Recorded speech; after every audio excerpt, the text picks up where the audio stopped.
আজকে আপনাদের সাথে দারুণ মজার একটা রেসিপি শেয়ার করব। আর এই রেসিপিটা আমার না, আমার হাজব্যান্ডের করা অনেক মজার একটা মাংসের রেসিপি। গরুর মাংসটা এইভাবে রান্না করে খেলে আপনারা সকলেই এর ফ্যান হয়ে যাবেন। মাঝে মধ্যে কিন্তু এইভাবে তৈরি করে খেতেই পারেন, মুখের টেস্টও চেঞ্জ হবে বলা যায়। প্রথমে হচ্ছে কি গরুর মাংসগুলো একদম ছোট ছোট করে কেটে নিচ্ছে, ছোট ছোট কিউব করে। অনেকটা যতটুকু আমরা হচ্ছে গিয়ে ছোটো করে হালিমে ব্যবহার করি ওরকমই বলা যায়। ছোট ছোট পিস করে সবগুলো মাংসই কেটে নিয়েছিল। তারপরে এখানে হচ্ছে গিয়ে মশলার জন্য পেঁয়াজ, রসুন, আদা এটাকে ব্লেন্ড করে নিয়েছিল একসাথে। আর এখানে হচ্ছে গিয়ে তেলে প্রথমে পেঁয়াজের বেরেস্তা ভেজে নিচ্ছে। নতুন পেঁয়াজ একটু বেরেস্তা হতে কিন্তু সময় বেশিই লাগে, এর জন্য একটু সময় নিয়ে বেরেস্তাটা করে নিচ্ছিল লাল লাল করে। আর এই সম্পূর্ণ রান্নাটা কিন্তু আমার হাজব্যান্ডই করেছিল। আমি প্রায় ভিডিওতেই কিন্তু বলে থাকি সে মাশাআল্লাহ অনেক ভালো রান্না পারে।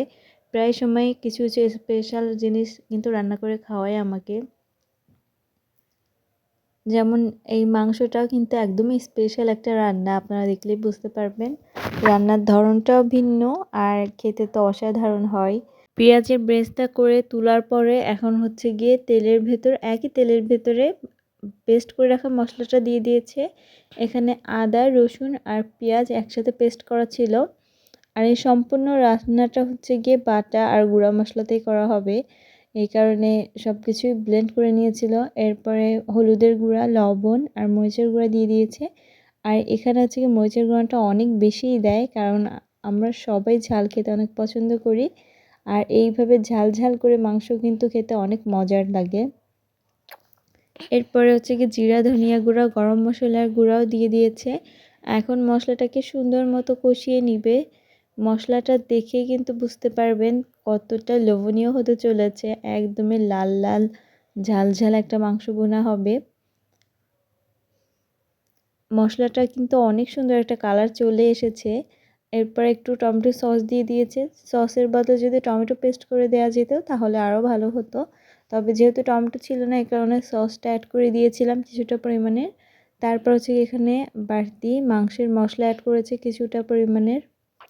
আর এই মাংসের মশলাটা অ্যাড করার কারণে মাংসের ফ্লেভার টেস্ট কিন্তু অনেক বেশি ভালো আসে। এখন হচ্ছে গিয়ে অল্প অল্প পানি দিয়ে সম্পূর্ণ মশলাটাকে সুন্দর করে কষিয়ে নিচ্ছিল উপরে তেল ওঠা পর্যন্ত। আর এই যে দেখতেই পাচ্ছেন কিন্তু এই মশলাটা কতটা দারুণ হয়েছে। মশলাটা কিন্তু সুদা খেতেও অনেক মজার লাগে। আর এরপরে একটুখানি ঝোলের পানি দিয়ে এটার ভিতর মাংসগুলো দিয়ে দিয়েছে। এখন এই মাংসটাকেও মশলাগুলোর সাথে ভালো মতো কষিয়ে নিবে। যেহেতু মাংসগুলো একদম ছোট ছোট পিস করা, তাই এগুলো কিন্তু সিদ্ধ হতে একদমই বেশি সময় লাগবে না, একটা কষান দিলেই হয়ে যাবে। এইখানে যথেষ্ট পরিমাণে ঝোলের পানি আছে বলা যায়। আর এই পানিতেই মাংসটাকে ভালো মতো কষিয়ে নিবে।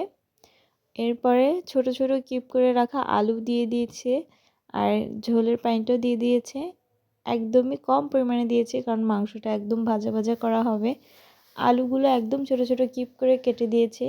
আমরা এই মাংসটা হচ্ছে গিয়ে পরোটার সাথে খাবো, এই কারণে আলুগুলো দিয়েছি। আসলে মাংসের ভিতর আলু কিন্তু আমার অনেক ভালো লাগে।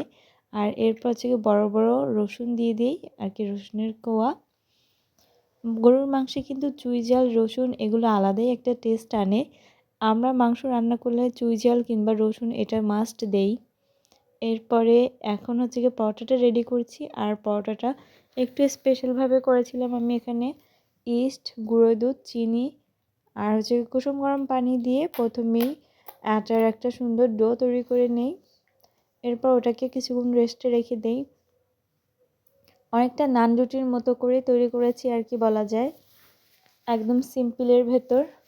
একদিকে তো মাংস রান্না হচ্ছে আর একদিকে আমি পরোটাগুলো তৈরি করে নিচ্ছিলাম। পরোটার লেচি কেটে এখন এটাকে সুন্দর করে গোল শেপ করে তৈরি করে নিব।